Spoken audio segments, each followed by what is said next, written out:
Tondano. Latar belakang Perang Tondano I diawali hubungan dagang antara orang Minahasa dengan Spanyol. Di samping itu, Spanyol menyebarkan agama Kristen yang dipelopori oleh Franciscus Xaverius. Ini adalah gambar dari tokoh penyebar agama Kristen yaitu Franciscus Xaverius. Mulai abad 17, hubungan dagang antara keduanya mulai terganggu dengan kehadiran para pedagang VOC. Gubernur VOC Ternate, Simon Kos, waktu itu mendapat kepercayaan dari Batavia untuk membebaskan Minahasa dari pengaruh Spanyol. Dia menempatkan kapalnya di Selat Lembeh untuk mengawasi pantai timur Minahasa. Akibatnya, perdagangan Spanyol dan Makassar mulai tersingkir. Dan waktu itu Spanyol harus meninggalkan Kepulauan Indonesia untuk menuju Filipina. Mengapa Spanyol menuju Filipina?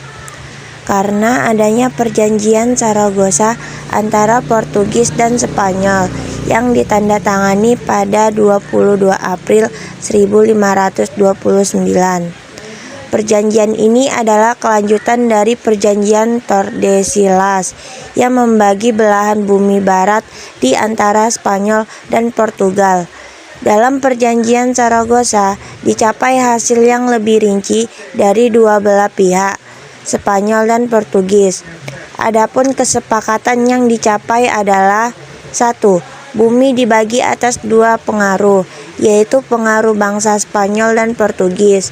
2. Wilayah kekuasaan Spanyol membentang dari Meksiko ke arah barat sampai Kepulauan Filipina dan wilayah kekuasaan Portugis membentang dari Brazil ke arah timur sampai Kepulauan Maluku. Daerah di sebelah barat garis Zaragoza adalah penguasaan Portugis. Daerah di sebelah selatan timur Zaragoza adalah penguasaan Spanyol. Jalannya Perang Tondano I. Perang dimulai ketika orang Minahasa menentang usaha monopoli. Akhirnya VOC membendung Sungai Temberan. Akibatnya aliran sungai meluap dan mengenangi tempat tinggal rakyat dan para pejuang Minahasa. Orang-orang Minahasa memindahkan tempat tinggalnya ke Danau Tondano dengan rumah-rumah apung. Pasukan VOC kemudian mengepung kekuatan orang-orang Minahasa yang berpusat di Danau Tondano. Sinom Kos kemudian memberikan ultimatum yang isinya antara lain: 1. Orang-orang Tondano harus menyerahkan para tokoh pemberontak kepada VOC. 2. Tokoh Tondano harus membayar ganti rugi dengan menyerahkan 50-60 budak sebagai ganti rugi rusaknya tanaman padi karena genangan air sungai Temberan. Ternyata rakyat Tondano bergeming dengan ultimatum VOC tersebut. Simon Kos sangat kesal karena ultimatumnya tidak berhasil. Pasukan VOC akhirnya ditarik mundur ke Manado. Akibat dari Perang Tondano I. Setelah itu, rakyat Tondano menghadapi masalah dengan hasil pertanian yang menumpuk. Tidak ada yang membeli, dengan terpaksa kemudian mendekati VOC untuk membeli hasil-hasil pertaniannya. Akhir dari Perang Tondano I. Perang Tondano ini diakhiri dengan terbukanya tanah Minahasa oleh VOC dan pindah ke perkampungan baru di daratan, bernama Minawanua atau Ibu Negeri. Latar belakang Perang Tondano II abad 19 terjadi pada saat pemerintahan kolonial Belanda masa pemerintahan Daendels. Daendels diutus untuk memerangi Inggris sehingga dia memerlukan jumlah pasukan yang besar. Dia memilih pasukan dari suku-suku yang memiliki keberanian, salah satunya adalah orang Madura, Dayak, dan Minahasa. Atas perintah Daendels, Residen Manado Prediger segera mengumpulkan ukung. Dari Minahasa ditargetkan untuk mengumpulkan sebanyak 2.000 orang yang akan dikirim ke Jawa. Orang-orang Minahasa tidak setuju dengan itu. Banyak para ukung yang meninggalkan rumah. Mereka justru ingin mengadakan perlawanan dengan memusatkan perlawanannya di Tondano, Minawanua. Salah satu pemimpinnya bernama Ukung Luntung. Ia menegaskan kepada rakyat untuk menolak kebijakan Belanda untuk mengirimkan 2.000 pemuda Minahasa ke Jawa dan menolak kebijakan. Rakyat harus menyerahkan beras secara cuma-cuma ke Belanda. Jalannya pertempuran Perang Tondano. Pada tanggal 23 Oktober tahun 1808, pertempuran mulai berkobar.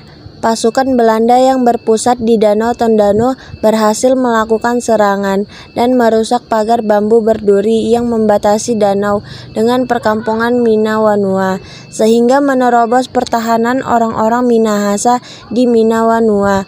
Walaupun sudah malam, para pejuang tetap dengan semangat yang tinggi terus bertahan dan melakukan perlawanan dari rumah ke rumah. Pasukan Belanda merasa kewalahan. Dalam suasana seperti ini, Gubernur Prediger mengirim pasukan untuk menyerang Minahasa. Belanda kembali menerapkan strategi membendung Sungai Tambenan. Ia juga membentuk dua pasukan tangguh. Pasukan yang satu menyerang Tondano dan pasukan yang satu lagi menyerang Minawanua dari darat. Setelah pagi hari, tanggal 24 Oktober 1808, pasukan Belanda dari darat memborbardir kampung pertahanan Minawanua. Serangan terus dilakukan Belanda sehingga kampung itu seperti tidak ada lagi kehidupan. Pasukan Prediger mulai mengendorkan serangannya. Tiba-tiba dari perkampungan itu orang-orang Tondano muncul dan menyerang dengan hebatnya, sehingga beberapa korban berjatuhan dari pihak Belanda. Pasukan Belanda terpaksa ditarik mundur. Seiring dengan itu, Sungai Temberan yang dibendung mulai meluap, sehingga mempersulit pasukan Belanda sendiri. Dari jarak jauh, Belanda terus menghujani meriam ke kampung Minawanua, tetapi tentu tidak efektif. Begitu juga serangan yang dari danau tidak mampu mematahkan semangat juang orang-orang Tondano Minawanua. Bahkan, berita kapal Belanda yang paling besar tenggelam di danau. Perang Tondano II berlangsung cukup lama, bahkan sampai Agustus 1809.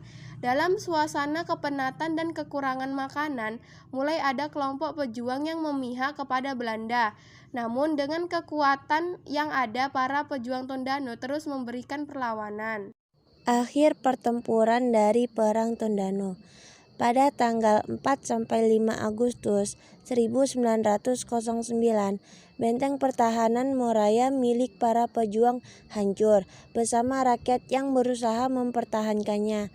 Para pejuang lebih memilih mati daripada menyerah.